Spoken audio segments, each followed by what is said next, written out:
You're talking so much about being impatient. Yeah. And if I understand you right, you're impatient about, like, for example, these deals to be kind of cleared off. Yes. You're so impatient. Yeah. And you think you're impatient that you want those deals to be gone, right? Yes. But really, you're impatient about being able to pursue what you really want to do. Yes.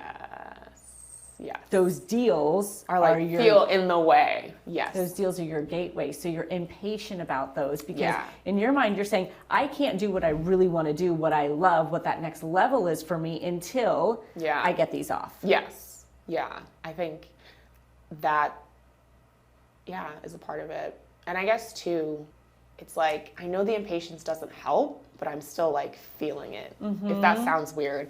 And then it's also a strange dynamic when, as I'm working towards those activities, I'm like getting so short. I'm like, you guys, we need to close. Like, what's going on? You guys, like, just kind of the usual relationship dynamics that I do during an escrow. I find myself just a little on the short side. And I'm like, oh God, I need to like reel it back. But like, I'm just like, we need to close. I often say when you're impatient, it means you're waiting. Yeah. Right? That's what the definition of impatience is. Yes. We're waiting for the light to turn green. We're waiting for something to happen, right? Yeah. So we get impatient. Yes. So what is it on the other side of that? Like, if you had patience and if you were doing what you wanted to be doing, what would that look like? Yeah, I think on the other side of that, it would be, wow, I don't think I've thought about that, to be honest. Which is, I don't think I have. I think I'm thinking that it will feel like not scrambling from one place to the next mentally.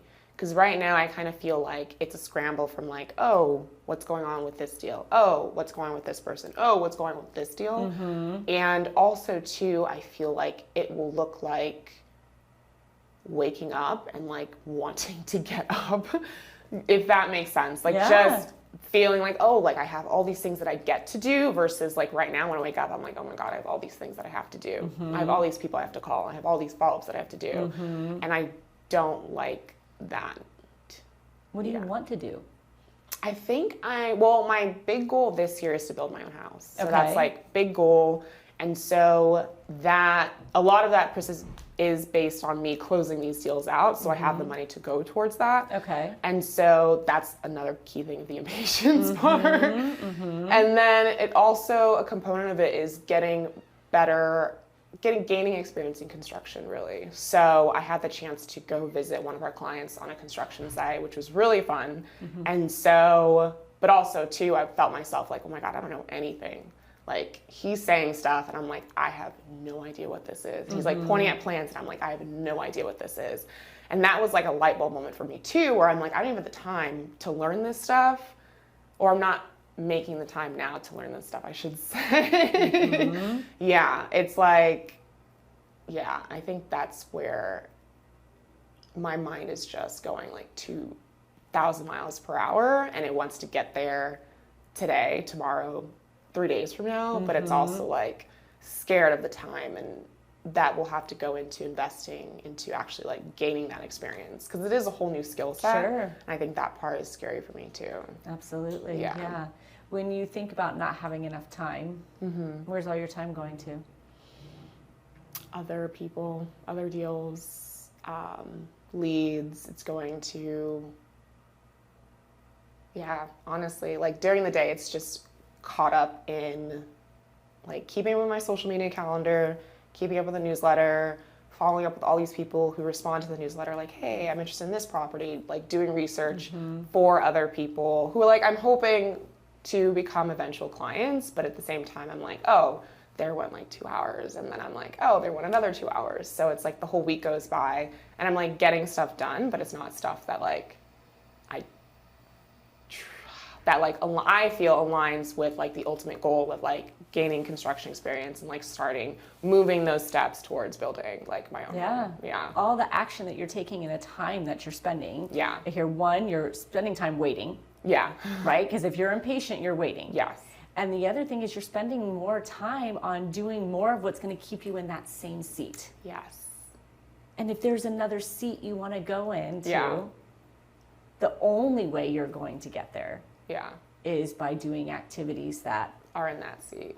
in that seat. And I guess that's where I'm trying to understand why when I'm in that seat and doing those activities, my mind is just like not there.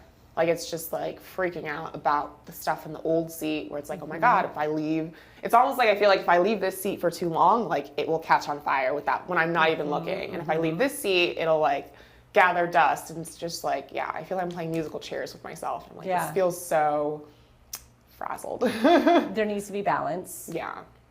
Structure around how much time do you spend in your current seat versus how much time do you spend in your new seat. Okay. That has to be detailed out. Okay. It may be an 80-20. Okay. Depending on how much you need from your current seat, you have to evaluate that. If you need this many deals, if you need this many time over here, then you limit that time and then the rest is spent in this new seat. Yeah. But part of the reason why you get anxious in your new seat is because it's scary. Yeah. It's new. Yeah. It's really comfortable over there in the seat that you're in. Yeah. Even if you don't like it, you don't want to do it, it's what you know. Yeah. So to come over in this new seat and spend some time, it's like, oh my God. Yeah. Yeah. And that's true too, because like it'll take me, and that's the funny part too. Like I'll try to set aside like, I'll just do like an hour in the new seat, and then like I'll spend the first 30 minutes just like freaking out. And then without even looking up, another hour will go past and I'm like so focused in that.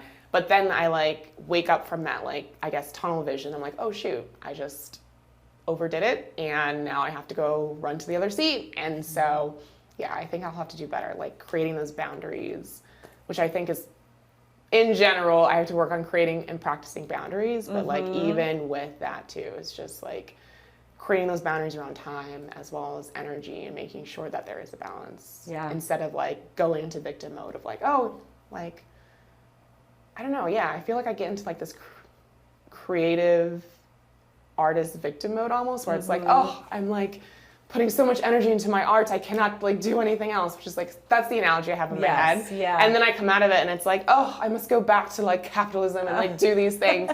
And now, like, as I'm thinking it out right now, I'm like, that is just so dramatic. And, like, we need to just, like, keep it a little bit more realistic.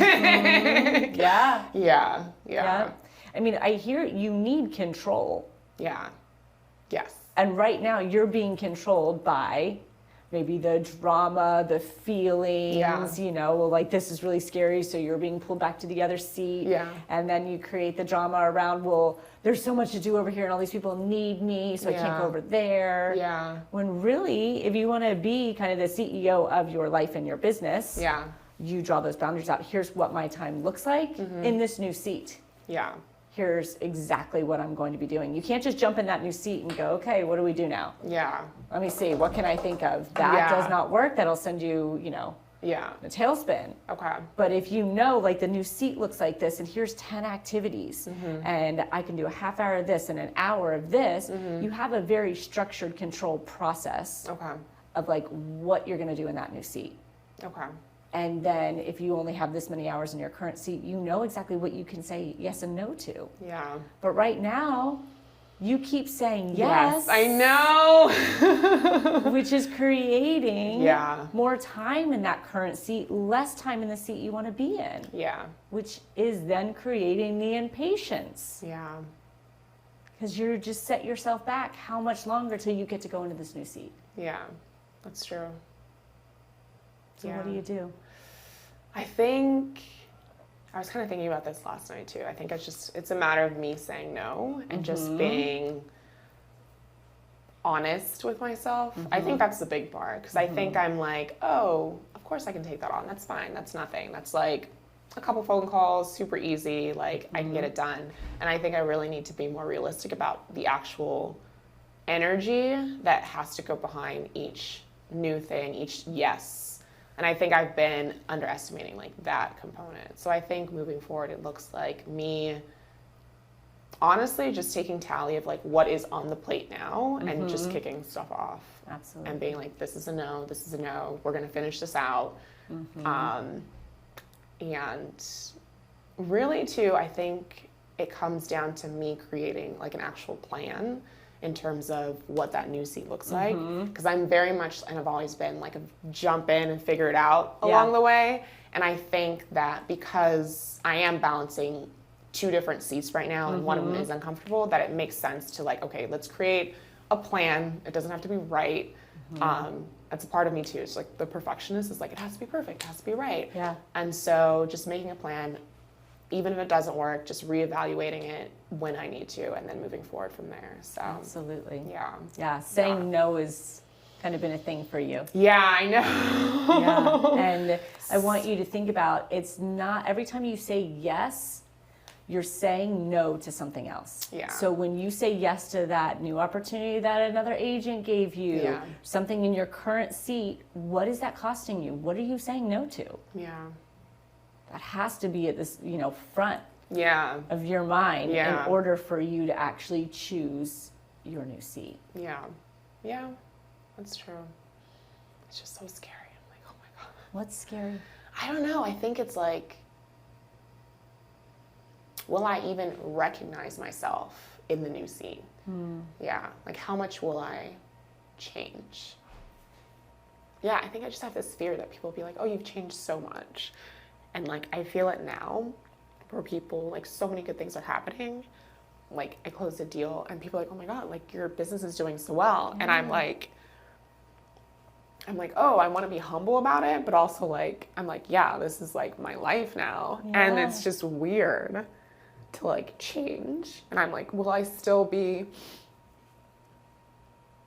the same, like, down to earth person that I've always been, that people know me for? Or am I going to like turn into this whole like closed off person that's like, I don't know, just too focused about work or something like that? So you're still going to be you. Yeah. Just on a different level. Yeah. Actually doing what you want to be doing. Yeah. Following your dreams. Yeah. Don't let that scare you.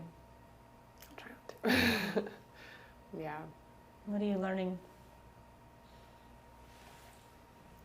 I think I'm learning that a part of me is still thinking about how to form myself in the image of others when I really need to focus on forming myself in the image of myself, honestly. And I think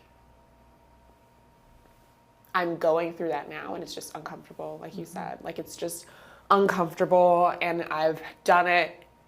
I think, too, it's compounded by the fact that I've done it in, like, personal areas of my life. And so, like, with friends that don't serve me, with people that don't serve me, and that makes me feel uncomfortable. And at the same time, trying to go through this at the same time, I'm just like, oh, this is overwhelming. Yeah. Yeah. I've had a lot of growth lately. Yeah. Yeah.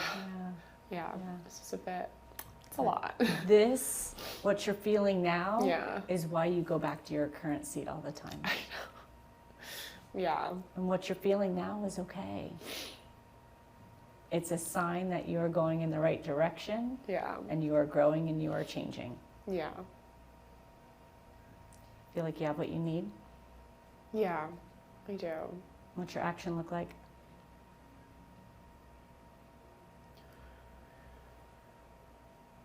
Creating a plan